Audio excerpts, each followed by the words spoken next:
जय जगत गुरु जय भारत। मेरे प्यारे मुसलमान भाई और बहनों, अपने ही धर्म की एक अनसुनी अटल सच्चाई को सुनकर चौंक मच जाना, जिसका खुलासा परमाणु के साथ आज इस वीडियो में होने जा रहा है।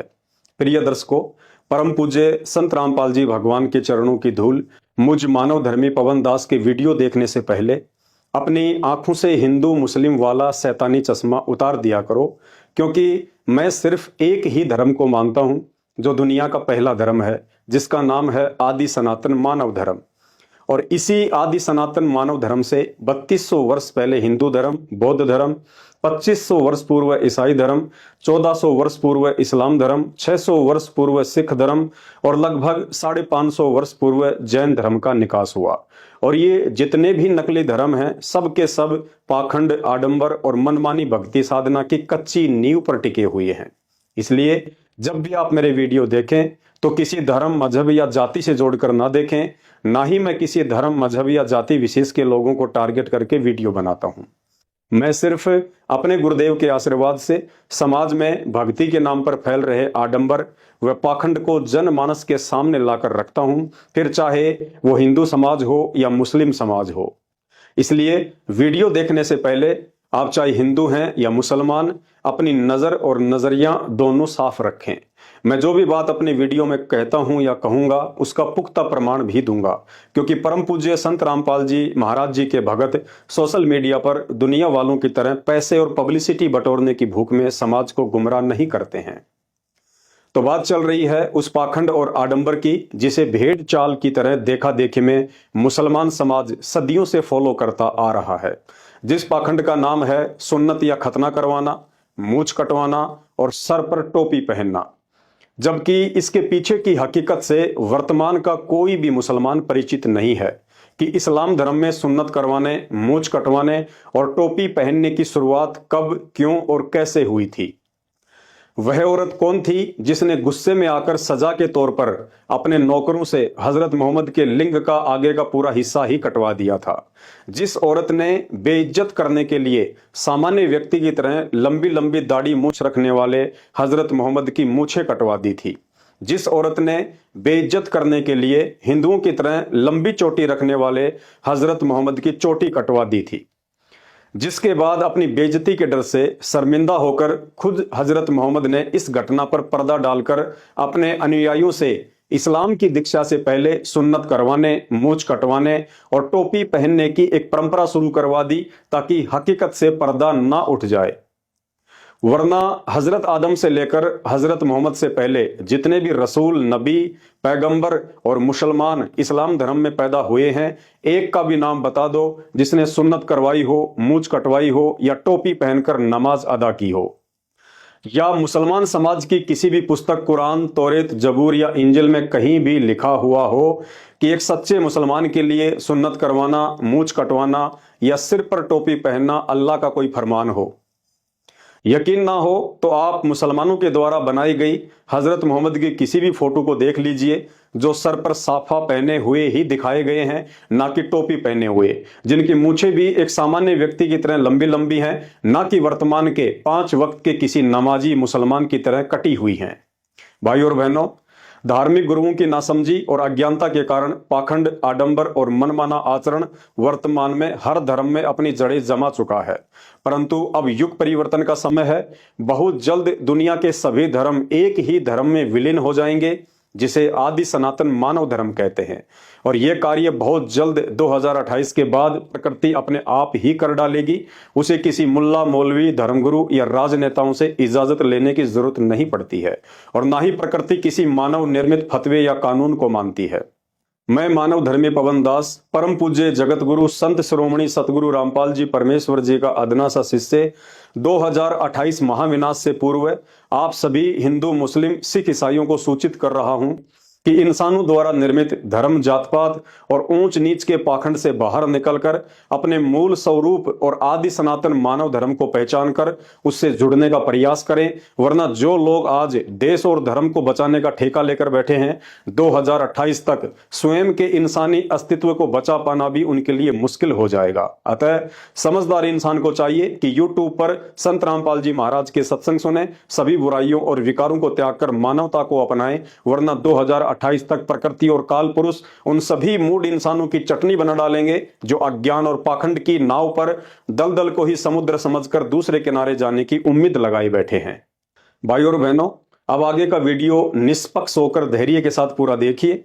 हजरत मोहम्मद को लेकर यह सच्चाई मेरे पूज्य गुरुदेव सतगुरु रामपाल जी भगवान ने सन 1994 से ही सार्वजनिक तौर पर गांव-गांव जाकर सत्संग के माध्यम से लोगों को बताना शुरू कर दी थी और एक एक बात का प्रमाण भी दिया। परम पूज्य सतगुरु रामपाल जी भगवान ने बताया कि हजरत मोहम्मद भी श्री राम और श्री कृष्ण की तरह एक अवतारी महापुरुष थे। अवतार को इस्लाम में पैगंबर कहा जाता है। फर्क केवल इतना सा है कि श्री राम और श्री कृष्ण श्री विष्णु जी के अवतार थे, इसलिए वो विष्णु लोक से आए थे, जबकि हजरत मोहम्मद जी शंकर जी के गण थे, इसलिए 1400 वर्ष पूर्व शिव जी के द्वारा उन्हें अपने शिवलोक से भेजा गया था। मुसलमान सिर्फ इतना ही जानते हैं कि हजरत मोहम्मद की माता का नाम आमना और पिता का नाम अब्दुल्ला था, परंतु सच्चाई इसके बिल्कुल विपरीत है, जिसे स्वयं अल्लाह के अलावा धरती पर कोई दूसरा ना ही तो जान सकता है और ना ही बता सकता है। इसलिए स्वयं उस अल्लाह कबीर ने 300 वर्ष पूर्व सन 1717 में गांव छुडानी जिला झज्जर हरियाणा में आदरणीय गरीबदास जी महाराज के नाम से प्रकट होकर एक अमर ग्रंथ की रचना करवाई, जिसे सद ग्रंथ साहिब के नाम से जाना जाता है। इस अमर ग्रंथ में दुनिया से लेकर सृष्टि कैसे रची गई और कैसे संचालित हो रही है, कौन कर रहा है, जिस रहस्य को आज तक विज्ञान नहीं समझ पाई, उस रहस्य की भी इस अमर ग्रंथ में संपूर्ण जानकारी लिखी हुई है।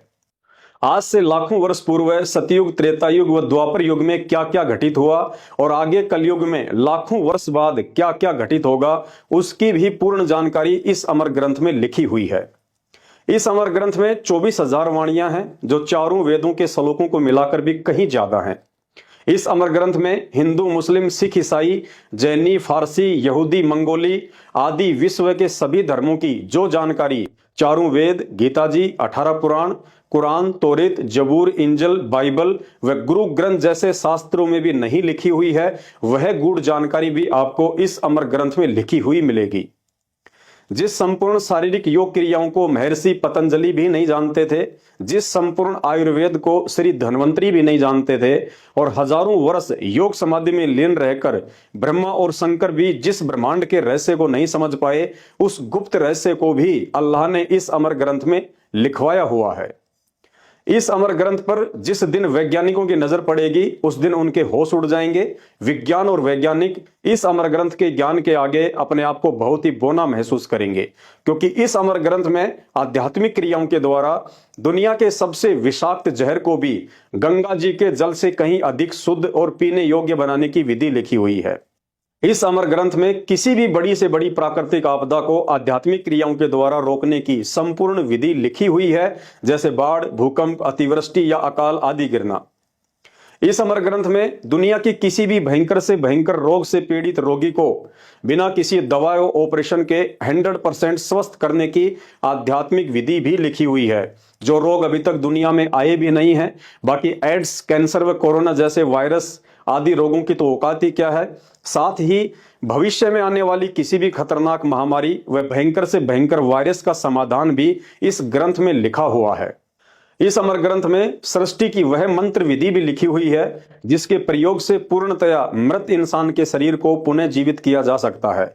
और निसंदेह संत रामपाल जी की शरण में आकर इस मंत्र विधि का एक नहीं, दो नहीं, बल्कि उन सैकड़ों व्यक्तियों ने लाभ उठाया है, जिन लोगों के उन अविश्वसनीय इंटरव्यूज को टीवी चैनलों पर देखकर आप जी मजाक उड़ाते हैं। इतना ही नहीं, भारत देश आने वाले समय में कैसे विश्व गुरु बनेगा, कौन बनाएगा, यहां तक भी इस अमर ग्रंथ में लिखा हुआ है। साथ ही तीसरे विश्व युद्ध की शुरुआत, समाप्ति और नुकसान आदि को लेकर सारी बातें लिखी हुई हैं तथा आने वाले युग परिवर्तन 2028 में विदेशी ताकतों से चौतरफा घिर जाने के बाद क्या वो विधि है जिसे अपनाकर ही भारत देश का बचाव संभव है, अन्यथा नहीं। सब कुछ इस अमर ग्रंथ में लिखा हुआ है। वर्तमान में इस अनमोल ग्रंथ साहिब की 300 वर्ष पुरानी ओरिजिनल प्रति आपको परम पूज्य सतगुरु रामपाल जी भगवान के नाम से गांव धनाना, जिला सोनीपत, हरियाणा में बनाए जा रहे सतलोक आश्रम में मिल जाएगी। इसके अलावा संत रामपाल जी के नाम से चल रहे अन्य आश्रमों में भी मिल जाएगी, जिनमें सतलोक आश्रम मुंडका दिल्ली में, सतलोक आश्रम शामली उत्तर प्रदेश, सतलोक आश्रम बैतूल मध्य प्रदेश, सतलोक आश्रम खमाणो पंजाब, सतलोक आश्रम धुरी पंजाब, सतलोक आश्रम सोजत पाली राजस्थान, सतलोक आश्रम भिवानी हरियाणा तथा सतलोक आश्रम धनुषा नेपाल में भी प्रमाण के लिए यह अमर ग्रंथ आपको मिल जाएगा। भारत सरकार को भी सूचित करना चाहूंगा कि इस बात की ओर पहले ही ध्यान दिया जाए, वरना बाद में मजबूरन ध्यान देना होगा, क्योंकि इस अमर ग्रंथ को फॉलो करने के अलावा सरकार के पास दूसरा कोई रास्ता बचेगा ही नहीं। कहने का अर्थ है, भविष्य पुराण और भविष्य मल्लिका जैसी पुस्तक तो इस अमर ग्रंथ के चरणों की धूल के समान भी नहीं है। भाई और बहनों, अब आपके जहन में एक सवाल जरूर उठेगा, यदि अल्लाह कबीर आदरणीय गरीबदास जी महाराज जी का यह अमर ग्रंथ इतना ही विशेष और महत्वपूर्ण है, तो आज तक इस अमर ग्रंथ का कहीं कोई जिक्र क्यों नहीं। भाई और बहनों, जिस अमर ग्रंथ को स्वयं अल्लाह कबीर अर्थात भगवान ने आकर लिखवाया हो, तो भला दुनिया में उसी अल्लाह कबीर के अलावा इस अमर ग्रंथ को कौन समझ सकता है और कौन समझा सकता है, क्योंकि इस अमर ग्रंथ की चौपाइयों में विश्व के सभी देशों की 2700 से अधिक भाषाओं के शब्दों का समावेश है।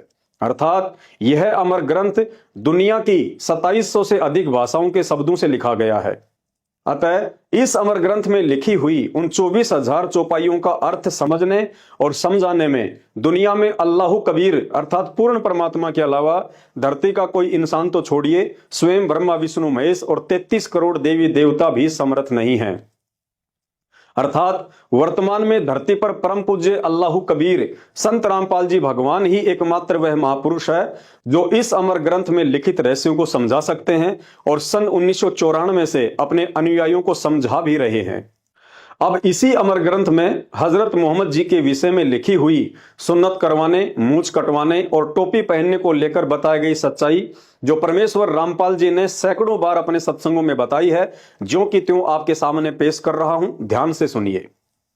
वीडियो में ऊपर आपको बताया गया है कि हजरत मोहम्मद जी श्री शंकर जी के गण थे, अर्थात उन्हें शिव जी के द्वारा अपने शिवलोक से भेजा गया था। इसलिए हजरत मोहम्मद के वास्तविक जन्मदाता अर्थात उनके पिता श्री शंकर जी के एक बिला नाम के सिद्धि युक्त हिंदू महात्मा थे, जिन्होंने सूक्ष्म रूप में गहरी नींद में सोई हुई आमना के साथ शारीरिक मिलन करके हजरत मोहम्मद की आत्मा को उनके गर्भ में पहुंचाया था। अर्थात सांसारिक तौर पर अब्दुल्ला को ही मोहम्मद जी का पिता माना जाता है, क्योंकि उनकी माता आमना का निकाह अब्दुल्ला से ही हुआ था, परंतु आध्यात्मिक दृष्टि से हजरत मोहम्मद को जन्म देने वाले उनके वास्तविक पिता श्री शंकर जी के पुजारी बिला नाम के हिंदू महात्मा थे। इस गुप्त रहस्य का जिक्र इसी अमर ग्रंथ के अथ मोहम्मद बोध नामक चैप्टर में स्पष्ट लिखा हुआ है। जब हजरत मोहम्मद अपनी माता आमना के गर्भ में थे तो उनके सांसारिक पिता अब्दुल्ला की एक बीमारी के कारण मौत हो गई थी। अर्थात जन्म लेने से पहले ही पैगंबर हजरत मोहम्मद जी अनाथ हो गए थे। जन्म के बाद 5-6 वर्ष के हुए तो उनकी माता आमना का निधन हो गया। अर्थात पैगंबर हजरत मोहम्मद जी को बचपन से ही यतीमी का जीवन जीना पड़ा। दादा अब्दुल मुतल्लब ने हजरत मोहम्मद को पाल पोस के बड़ा किया, लेकिन 11-12 वर्ष के हुए तो दादा भी दुनिया से चल बसे। फिर उनके चाचा ने उनको सहारा दिया। 25 साल के हुए तो हजरत मोहम्मद का निकाह एक 40 वर्षीय 2 बार की विधवा दौलतमंद खदीजा नाम की औरत से हुआ। श्री शंकर जी के शिवलोक से आए हुए गण होने के कारण बचपन से ही उनकी भक्ति में रुचि थी। बड़े होने पर यह तड़प और अधिक बढ़ने लगी। एकांत में पहाड़ की गुफाओं में जाकर कई कई दिन तक ध्यान में बैठे रहते थे। कुछ समय बाद शैतान अर्थात काल ने गला दबा दबाकर जबरील नाम के फरिश्ते के द्वारा इनके ऊपर आयतें उतारी। आयत वाला यह विवरण तो आपको हजरत मोहम्मद की जीवनी में इस्लाम की लगभग हर पुस्तक में आसानी से पढ़ने को मिल जाएगी, परंतु अब आगे का जो सत्य विवरण है वो आपको सिर्फ अमर ग्रंथ में संत रामपाल जी महाराज के सत्संग सुनने से ही मिलेगा, जो इस प्रकार है। एक समय हजरत मोहम्मद ने अपनी पत्नी से कहा कि मैं इस्लाम के प्रचार प्रसार के लिए अरब देशों में जाना चाहता हूं। पत्नी ने कहा कि बेशक जाओ, लेकिन मुझे एक बात का डर है, कहीं आप पर स्त्री के संपर्क में आकर अपना धर्म कर्म नष्ट ना कर दो। हजरत मोहम्मद ने कहा कि ऐसा बिल्कुल भी नहीं होगा। पत्नी ने कहा, यदि ऐसा हुआ तो आप क्या करेंगे? हजरत मोहम्मद जी ने कहा, जो सजा आप दोगी मुझे मंजूर होगी। खदीजा ने अपने 3 वचन लेकर जाने की अनुमति दे दी, लेकिन पीछे से खदीजा ने जासूसी के तौर पर अपने कुछ सैनिक भी भेज दिए। कुछ समय बाद सैनिकों ने बताया कि हजरत मोहम्मद जी के कुछ गैर औरतों के साथ शारीरिक संबंध हो चुके हैं। खदीजा ने हजरत मोहम्मद जी को वापस बुलवाकर इस बात की पुष्टि के लिए पूछा कि मैंने आपके विषय में ऐसा ऐसा सुना है, क्या यह सत्य है? मोहम्मद जी ने फरमाया कि बिल्कुल सत्य है, मेरे से यह गलती हुई है। खदीजा ने कहा, अब आपके साथ क्या किया जाए? मोहम्मद जी ने कहा, जो सजा आप देंगी मुझे मंजूर होगी, क्योंकि मैं आपका गुनहगार हूं। नाराज पत्नी ने पहली सजा के तौर पर अपने सैनिकों से हजरत मोहम्मद के लिंग का आगे का हिस्सा कटवा दिया। दूसरी सजा के तौर पर बड़ी बड़ी दाढ़ी मूछ रखने वाले हजरत मोहम्मद की अकेली मूछें मुंडवा दी। और तीसरी सजा के तौर पर हिंदुओं की तरह लंबी चोटी रखने वाले हजरत मोहम्मद की चोटी कटवा डाली। और खदीजा ने कहा, अब आप मेरी तरफ से बिल्कुल स्वतंत्र हैं, कहीं भी जाइए और कुछ भी कीजिए। इस अटल सच्चाई को 600 वर्ष पूर्व कबीर जी ने भी अपने कबीर सागर में एक भजन के माध्यम से लिखवा दिया था, जिस भजन को सैकड़ों वर्षों से हिंदुस्तान में सभी कबीरपंथी गाते आ रहे हैं। लेकिन अल्लाह कबीर संत रामपाल जी के अलावा इस रहस्य को सही से कोई नहीं समझा पाया, जिसमें कबीर जी ने मोहम्मद जी के लिंग और मूछें काटे जाने के विषय में स्पष्ट जिक्र किया हुआ है। सुनिए उन्हीं कबीर पंथियों के द्वारा यह भजन। इस भजन को सुनने के बाद में ये सारी बातें आपको आसानी से समझ में आएंगी। भजन है, मेरे साधो भाई मन सब जग भूलिया पाया, सब जगह भूला पाया हमने भाई संतों, सब जगह भूला पाया। हाँ इसी भूल में मोहम्मद भूले नारा मजहब बनाया, इसी भूल में मोहम्मद भूले नारा मजहब बनाया। पर क्रिया से प्रीत लगा के लिंगर मुझे कटाया हमने भाई सब जगह भूला पाया रे, हमने भाई सालो सब जगह भूला पाया। मेरे साधो भाई मन सब जगह भूला पाया, इसी भूल में मोहम्मद भूला जिन नाराय मजहब बनाया, इसी भूल में मोहम्मद भूला जिन नाराय मजहब बनाया। पर तरिया सिंह फिरा भटकता लिंग और मूछ कटाया, मेरे साधो भाई सब जग भूला पाया। भाई और बहनों, जिस समय यह घटना घटी उस समय तक हजरत मोहम्मद जी के काफी संख्या में इस्लाम को मानने वाले अनुयायी हो चुके थे। जब हजरत मोहम्मद अपने अनुयायियों के पास गए तो उन्होंने पैगंबर को ऐसे हालात में देखकर उनसे सवाल किया कि आपने मूछ और चोटी क्यों कटवा डाली? मोहम्मद जी ने अपनी बेइज्जती के डर से संपूर्ण घटनाक्रम को छुपाते हुए अपने अनुयायियों से कहा कि भाई देखो, अब इस्लाम के मानने वालों की संख्या तेजी से बढ़ती जा रही है, अतः इस्लाम को मानने वाले मेरे अनुयायियों की आज के बाद एक अलग ही पहचान होनी चाहिए। शिष्यों ने कहा, जी क्या पहचान होनी चाहिए? तो मोहम्मद जी ने कहा, आज के बाद इस्लाम की दीक्षा लेने वाले के लिए सुन्नत करवाना, मूछें साफ रखना और सिर पर टोपी पहनना अनिवार्य होगा।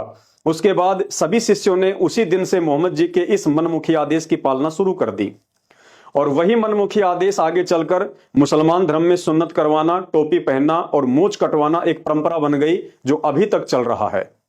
मुसलमान भाइयों, वैसे तो किसी भी जीव की हत्या करने वाले, मांस खाने वाले और पकाने वाले इंसान की बुद्धि भ्रष्ट हो जाती है, दया, धर्म और इंसानियत भी नामात्र ही रह जाती है।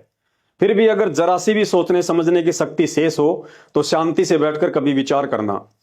जिसे तुम अल्लाह का नबी कहते हो, जिसे दुनिया का सबसे पाक इंसान कहते हो, जिसने इस्लाम धर्म की नींव डाली थी, जिसने कभी शराब तक नहीं पी, जिसने कभी जीवन में मांस को छुआ तक नहीं, जिसके जैसी इबादत आज का मुसलमान सौपन में भी नहीं कर सकता, जिसे दुनिया अल्लाह के रसूल हजरत मोहम्मद के नाम से जानती है, पाक साफ रहकर भक्ति करते करते भी उस हजरत मोहम्मद की आंखों के सामने उनके तीनों बेटे अल कासिम, अब्दुल्ला और इब्राहिम की अकाल मौत हुई और 63 साल की उम्र में खुद हजरत मोहम्मद जी की बीमारी से तड़प तड़प कर अकाल मौत हुई।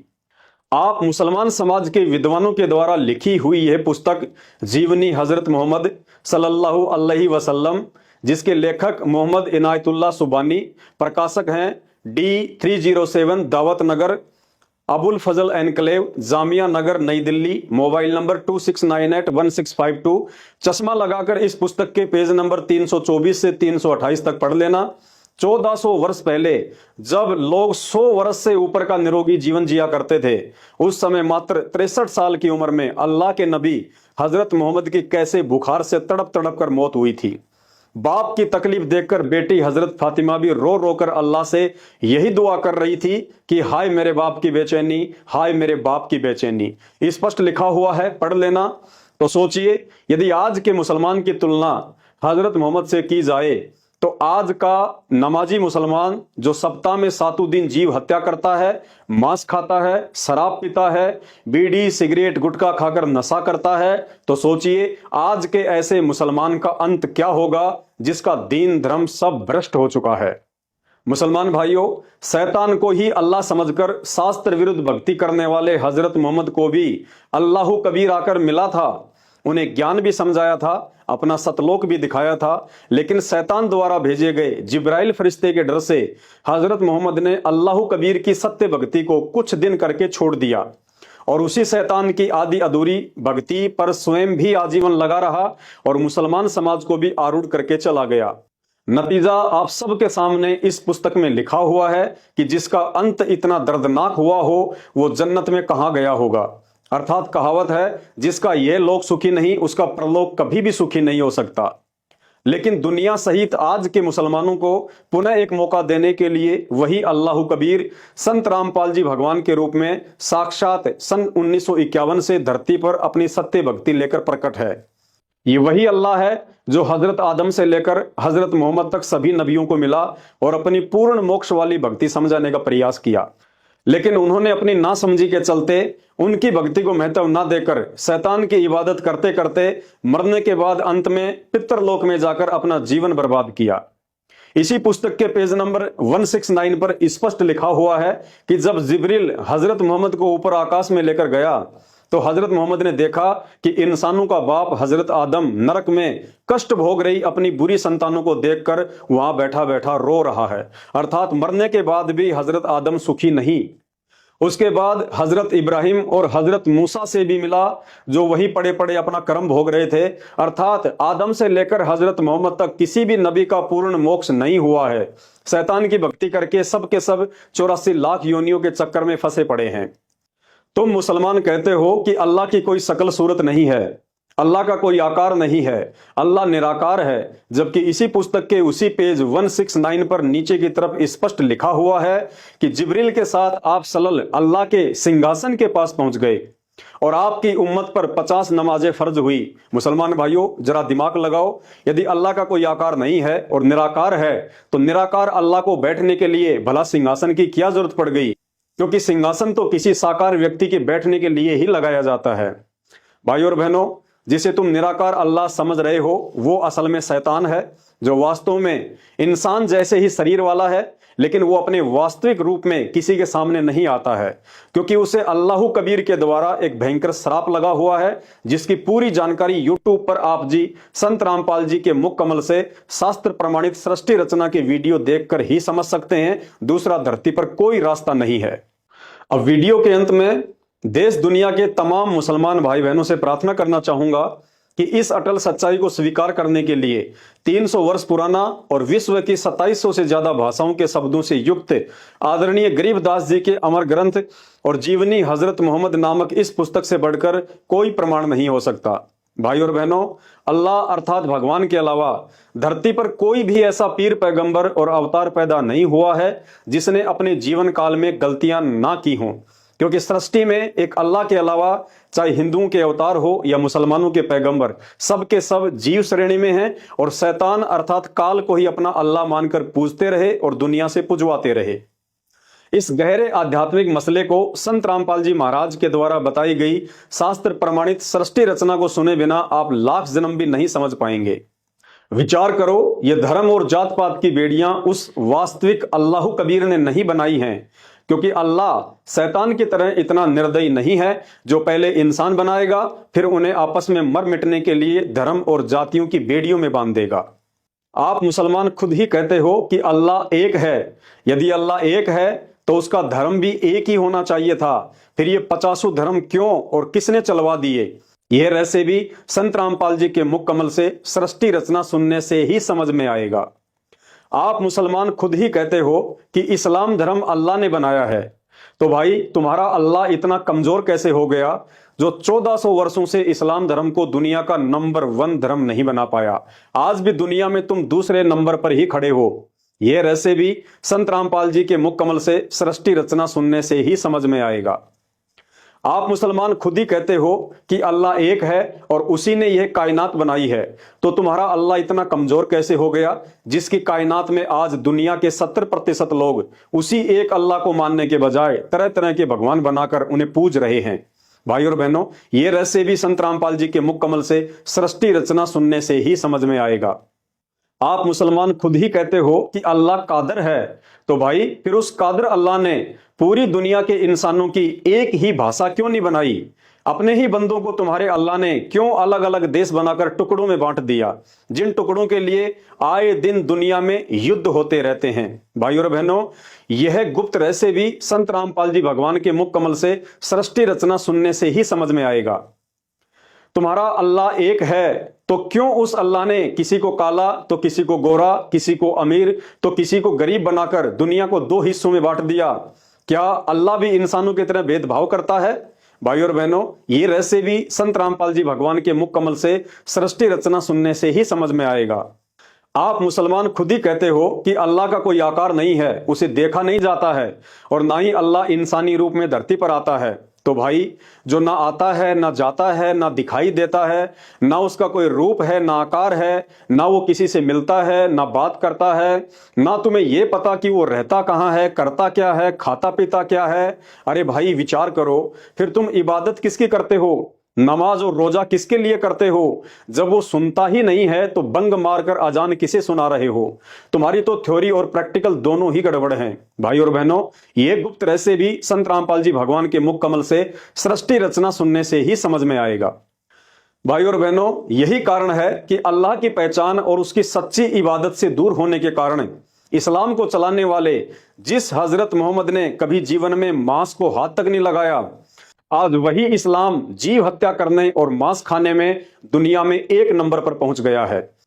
सब के सब नशा, मांसाहार, चोरी, जारी, ठगी, रिश्वत, मिलावट, झूठ, पाखंड, लड़ाई झगड़े और व्यभिचार जैसे कुकर्मों में लिप्त हैं और फिर भी सर्वश्रेष्ठ होने का सूखा ढोल पीटते रहते हैं। जब जब देश दुनिया पर मुसीबत आती है तो इंसानों की मदद के लिए ना तो मुसलमानों का अल्लाह सामने आता है, ना हिंदुओं का राम और ना ही ईसाइयों का जीसस। 2020 कोरोना के समय ना किसी का खुदा मदद को आया, ना किसी का भगवान, क्योंकि अल्लाह से मदद प्राप्त करने का वर्तमान में एकमात्र सच्चा तरीका स्वयं धरती पर प्रकट उस अल्लाह संत रामपाल जी के पास ही है। और निसंदेह हम उस अल्लाह कबीर संत रामपाल जी के फॉलोवर उनकी रजा का भरपूर फायदा भी उठा रहे हैं। भाई और बहनों, जब आप सृष्टि रचना को ध्यान से सुनेंगे तो शीशे की तरह साफ हो जाएगा कि हम इंसानों को शैतान के द्वारा उस साकार अल्लाह की वास्तविक पहचान और जानकारी से दूर रखने के लिए धर्मों में, जातियों में और भाषाओं में आपस में बांट दिया गया है, ताकि जब इस आत्मा को कभी मनुष्य जन्म प्राप्त हो तो उस अल्लाह की पहचान करके हम शैतान के जाल से बाहर ना निकल जाएं, क्योंकि शैतान अर्थात काल के भयंकर जाल से सिर्फ मानव शरीर से ही भक्ति करके निकला जा सकता है। इसलिए शैतान हमारा ध्यान भटकाने के लिए धर्म और जातियों में उलझा कर रखता है। वरना विचार करो, इस एक मनुष्य योनि के अलावा धरती पर 83,99,999 अन्य भी तो पशु पक्षियों की योनियां हैं। उनका कोई धर्म और जाति क्यों नहीं होती है? क्या आपने कभी सुना है कि गधे का धर्म मुसलमान होता है, सूअर का धर्म ईसाई होता है, या कुत्ते का धर्म हिंदू होता है, या किसी भैंस की जाति यादव सुनी हो, या किसी गधे की जाति शर्मा सुनी हो, या किसी बकरी की जाति कुरैशी सुनी हो? क्या इंसानों के अलावा आपने किसी गधे, कुत्ते, बकरे या सूअर को मंदिर, मस्जिद या चर्च की जगह को लेकर लड़ते हुए या झगड़ते हुए सुना हो, देखा हो? भाई और बहनों, पूरी दुनिया में गधे को देखते ही लोग उसे तुरंत पहचान लेते हैं कि यह गधा है। लेकिन आज इंसान की पहचान करना बड़ा मुश्किल है कि यह हिंदू है, मुसलमान है, सिख है या ईसाई है। अर्थात धर्म और जातियों में बटे हुए हम इंसानों से वो गधा लाख गुना अच्छा है जिसकी कम से कम एक पहचान तो है कि मैं मंदिर में जाऊं तो भी लोग मुझे गधा ही कहेंगे, मस्जिद में जाऊं तो भी लोग मुझे गधा ही कहेंगे, और चर्च के सामने खड़ा दिख जाऊं तो भी लोग गधा ही कहेंगे। लेकिन सर्वश्रेष्ठ योनि, मनुष्य योनि में जन्मे इंसान की पहचान आज गधे से भी घटिया हो चुकी है। जानवर उस समय तक किसी भी मादा पर गंदी नजर नहीं डालता है जब तक कि वह मादा जवान होकर गर्भ धारण करने के लिए स्वयं तैयार ना हो। और अपने आप को हिंदू, मुसलमान, सिख, ईसाई कहलाने वाले इंसानों की हर दिन अखबारों में नाबालिग बच्चियों के साथ बलात्कार की खबरें छपती रहती हैं।